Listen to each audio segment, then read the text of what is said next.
Welcome to Treat Yourself Weekend!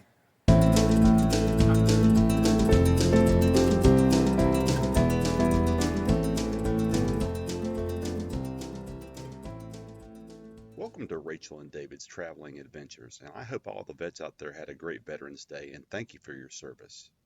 In the mid-1980s, I served in the 523rd Air Force Band at March Air Force Base in Riverside, California. It was a wonderful adventure for me and all the friends that I made during those years. To this day, I try to keep up with as many people as I can. Now, please stick with me for a little more of the backstory that I'm about to tell you. For the last 6 years, usually around Veterans Day weekend, one of those friends of mine from the Air Force Band get together. It just happens that Asheville, North Carolina is about the halfway point from where we both live. These weekends have turned into, quote, treat yourself weekends, which was a catchphrase from the TV series Parks and Rec. In essence, we try to do something good for ourselves and something just for the enjoyment of it.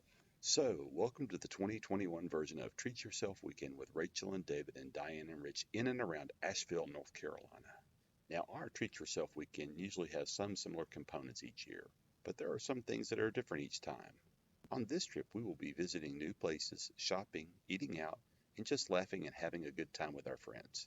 Our weekend started out from our house near Charlotte, North Carolina.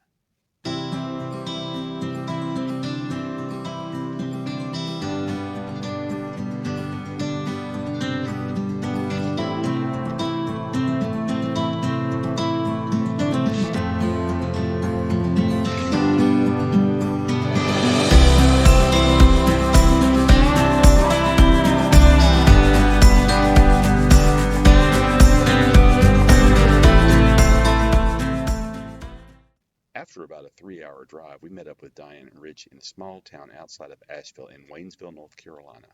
Waynesville is located about 30 miles west of Asheville between the Great Smoky and Blue Ridge Mountains near the base of the Pisgah National Forest. On a side note, Waynesville was the location of the last and most unusual skirmish of the American Civil War. On May 6, 1865, Union troops under the leadership of Colonel William Bartlett's North Carolina were attacked on the eastern side of Waynesville. The 2nd North Carolina was a regiment of men from the region that fought against their home communities that took up arms against the Union. Attacking the Union troops was a Confederate detachment known as Thomas Legion's Cherokee Indians and Highlanders. Thomas Legion was the only white chief of the Cherokee Indians. Anyway, Thomas Legion fired the last shot of the Civil War here. Union troops, being disoriented, retreated into Waynesville that evening. Thomas Legion's regiment surrounded the town and lit bonfires on the ridges of the town and engaged in war chants in an effort to intimidate Union troops. The next day, the Union troops surrendered, but Robert E. Lee had already surrendered in April at Appomattox, which made the surrender pointless. Now back to the story. We met up with Diane and Rich at a restaurant in downtown Waynesville called the Bajune Brewing Company Tap Room. It was a very cold day, so Rachel and I each had a cup of chili and we shared a pretzel. We have eaten meals at this place before, and the food is good, but the beer is very good. After we had a quick bite and caught up a bit, it was time for Rachel and Diane to do their own thing, and Rich and I did our own thing. Rachel and Diane's Treat Yourself Weekend started out walking around Waynesville. Waynesville is one of those fabulous North Carolina mountain downtown areas that has a little bit of everything.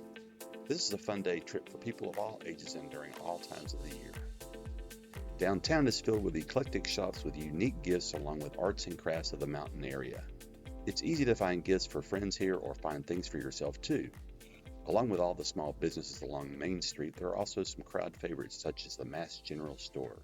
This store has everything you are looking for: clothes, hunting gear, fishing gear, souvenirs, home decor, and the amazing candy shop featuring candies of the past and present. Satisfy your sweet tooth here. There are also small restaurants and breweries in town like Bajune's, so make a day of it and enjoy Waynesville.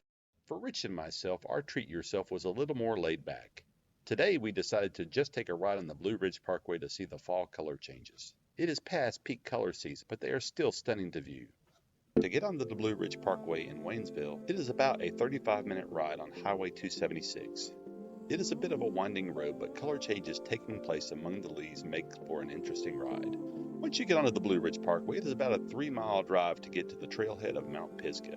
Located at milepost 407.6 along the Blue Ridge Parkway and the Pisgah National Forest, Mt.Pisgah's summit is 5,721 feet and it is visible from downtown Asheville. If you have 1 or 2 hours to burn and you enjoy hiking, then I would recommend hiking the 3-mile round-trip trail up to Mt.Pisgah. I have hiked this trail several times. For the first part of the hike, there is a 200-foot gain in elevation and it is pretty easy to manage. However, the second half of the hike is a little more strenuous with a 550-foot gain in elevation. It is a rocky, steep climb through the hardwood rhododendron and mountain laurel tunnels. Once you get to the top, you have some of the most spectacular view.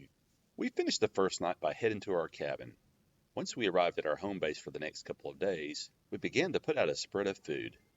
We spent the next couple of hours eating and laughing until it was time to get some sleep. The next morning we had some bacon and eggs along with our staple treat yourself weekend, which is Captain Crunch cereal. I guess a little sugary treat brings back the memories of days gone by. This morning we're going to break off and go our separate ways until we meet back up again mid-afternoon. Rachel and Diane headed off to the Asheville outlets. They always make a stop at the Asheville outlets when coming to the North Carolina mountains. Like most outlets, you can get great deals here at outlet prices.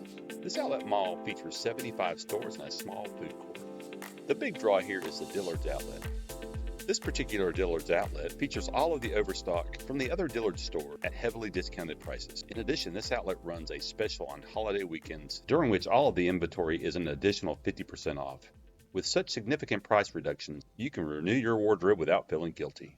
Rich and I headed past Asheville to our first stop, which is in the village of Flat Rock, North Carolina.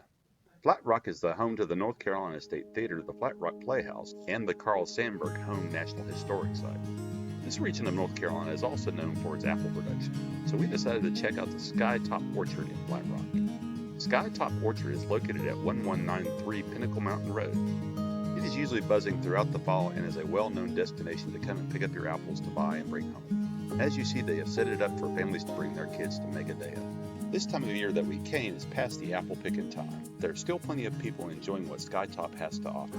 During the peak of the fall, this building is usually packed with all types of apples. If you don't get anything else when you come to Sky Top, you have to try the apple cider donuts. And you have to eat them when they're hot and fresh. They are to die for. Many people bought them in the dozens we were there. I just hope they ate some of them when they were hot, because they sure missed out if they didn't.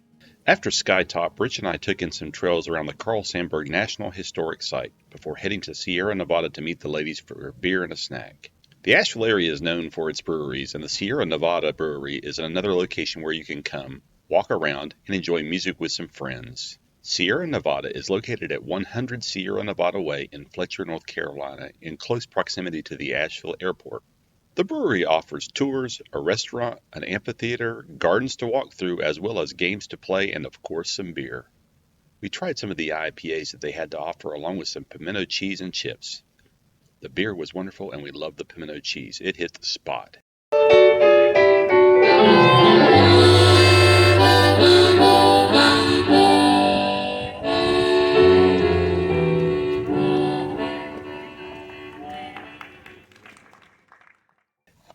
We all left together and made our way into the heart of downtown Asheville.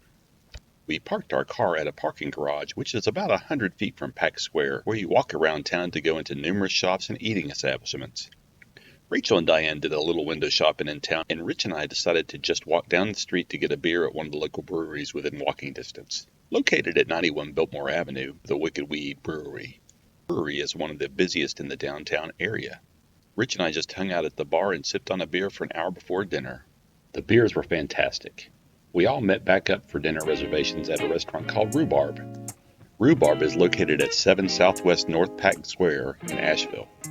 Rhubarb is a farm-to-table restaurant under the watchful eyes of the 5-time James Beard finalist, Chef John Fleer.